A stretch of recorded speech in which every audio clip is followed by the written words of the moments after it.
Salut à tous. Aujourd'hui, une nouvelle petite présentation de couteau. On va parler du P801 SB de Rubik.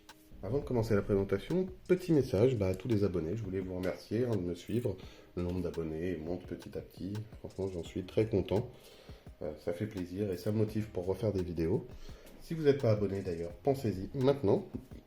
Et n'hésitez pas non plus à partager, à arriver à 1000 abonnés. Je pense que je ferai un petit concours pour faire gagner un couteau. Au niveau des caractéristiques, on a une longueur totale de 19,8 cm, une longueur de lame de 8,6 cm, avec un tranchant qui fait toute la lame, hein, comme vous pouvez le voir. On a une épaisseur de lame de 3 mm, le tout pour un poids de 120 grammes. Donc on est à la limite quand même du poids pour les couteaux de cette taille-ci pour moi. Les matériaux utilisés, eux, sont assez bons hein, pour un couteau à ce prix-là, honnêtement. On a une lame en 14C28N. C'est un acier inoxydable qui conserve très bien son tranchant et qui est très facile à aiguiser. Donc franchement, c'est idéal pour un couteau à type d'usage quotidien qu'on pourrait utiliser intensivement. On a une finition black washed hein, pour le revêtement noir sur le couteau. Et ça a été une assez bonne surprise d'ailleurs ce revêtement parce qu'honnêtement il bouge pas. Alors je ne l'ai pas utilisé non plus pendant des années, mais en tout cas tout ce que j'ai pu faire au niveau des coupes, ça bouge pas. Ça bouge pas, ça marque même pas. Pour l'instant en tout cas, très bon retour sur cette finition. Le manche est en acier inoxydable. Il est assez fin honnêtement. Il tient très bien en main. Très ergonomique. Et puis le seul reproche qu'on pourrait lui faire, et ça on en revient au problème du poids de tout à l'heure, c'est que je trouve qu'il est un peu lourd pour un couteau de cette taille là. Et ça aurait pu être assez bien arrangé tout simplement en ouvrant un peu en ajourant un peu les platines, ce qui n'est pas du tout le cas. C'est un peu dommage. C'est un petit peu plus d'usinage, c'est sûr, donc sûrement un petit peu plus de prix au niveau du couteau. Mais franchement, je pense que ça mangeait pas de pain. Sinon, sur ce manche, on retrouve également le petit trou pour mettre une dragonne, une paracorde, pour ceux qui aiment bien habiller leur couteau avec des perles, etc. On a un clip qui permet un port discret. Il n'y a rien qui dépasse hein, quand on le met. Franchement, à ce niveau-là, c'est top. Il n'est ni trop dur, ni pas assez. Il se met très bien, il s'accroche très bien. Le reproche qu'on pourrait faire, par contre, c'est des petites vis qui dépassent. Ça peut être chiant avec certains pantalons parce que ça a tendance à s'accrocher. C'est dommage, c'est aussi un petit peu d'usinage aussi à faire pour que elle rentre complètement. C'est pas grand chose, c'est un petit détail, mais bon. C'est toujours appréciable quand ils font l'effort. Et on en vient à la particularité de ce couteau, c'est ses systèmes d'ouverture. Et oui, j'ai bien dit ces systèmes d'ouverture parce qu'il en a deux.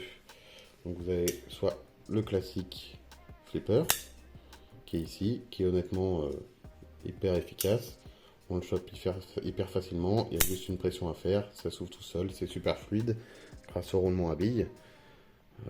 Impossible de le rater, ça part tout seul à peine quand on a appuyé dessus. Donc ça, aucun problème à ce niveau-là. Par contre, ils sont venus mettre des Tungsten aussi. Alors pourquoi? Je sais pas. Pour que ce soit polyvalent, que ça pèse au plus de monde possible. Pour moi, c'est un peu le contraire, parce que généralement, soit on aime le Sunstead, soit on aime le flipper. Quand on a un couteau avec flipper, on n'a pas envie d'avoir des ergots qu'il y a sur la lame et qui peuvent gêner pendant la coupe. Bon, là, pour le coup, ils sont assez hauts sur la lame, donc ils gênent pas tant que ça. Mais bon, c'est vrai que quand on prend un flipper, on a envie que ce soit clean à ce niveau-là. Et pareil, pour ceux qui prennent des couteaux avec Sunstead, généralement, c'est pour pas avoir l'ergot du flipper ici. Donc pour moi, ça se marche un petit peu l'un sur l'autre. Je vois pas trop l'intérêt d'avoir mis les deux. D'autant plus que le gros défaut de ce couteau, c'est que les Sunstead, ils les ont mis bien haut sur la lame. Ce qui fait que c'est une galère sans nom pour l'ouvrir à une main sur les Sunstead. C'est quasiment impossible. On va y aller. Et au final, il faut vraiment qu'on y aille à deux mains pour réussir à le débloquer. Alors est-ce que c'est lié à mon modèle? Je sais pas. En tout cas, au final, pour moi, ils ne servent strictement à rien. Le verrouillage de la lame se fait via un frame lock, qui est vraiment taillé dans la masse au niveau du manche, qui est honnêtement très bien. Comme vous pouvez le voir, Ça verrouille jusqu'à la moitié de la lame. Alors je sais c'est complètement noir, donc c'est pas forcément évident d'avoir des plans bien visibles. Mais en tout cas, ouais, ça va sur plus de la moitié de la lame. On l'attrape sans problème. Ça se déverrouille tout seul. Et au coup d'après, bah, ça se reverrouille parfaitement. Là-dessus, rien à dire. L'avantage sur ce couteau, et c'est ce qu'on demande d'ailleurs à un couteau EDC, hein, c'est que il est très polyvalent, de par la forme de sa lame, hein, en drop point, hein, tout simplement, et son poids, la taille de sa lame aussi, qui permet quand même de faire pas mal de choses. Son poids, ça c'est les goûts et les couleurs. Moi j'aime bien quand c'est un petit peu plus léger, les EDC. Je sais qu'il y en a qui aiment bien que ce soit un petit peu plus lourd pour vraiment être en confiance. Pour le coup, celui-là, on est en confiance, hein, ça, il n'y a pas de souci, on sent que c'est solide. Euh, on n'hésite pas à forcer dessus, ça bouge pas. Il y a même des petits grips ici pour pouvoir aider lorsqu'on a besoin de prendre appui. Il n'y a aucun jeu, hein, de la lame, que ce soit en latéral, de haut en bas. Ça, aucun souci là-dessus. C'est un très bon couteau EDC, en plus qui fait pas trop agressif, malgré sa couleur totalement noire.